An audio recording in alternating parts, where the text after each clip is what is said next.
Se me dañó la moto antes de ayer y no tengo para comprar el repuesto. A esa moto tú le suenas, manejarla me da pena. Yo la compré, ese fue mi error.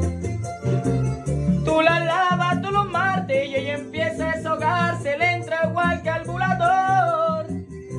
Me arrepiento de haber comprado esa moto en 500. En 300 ya la estoy vendiendo. Yo te ayudo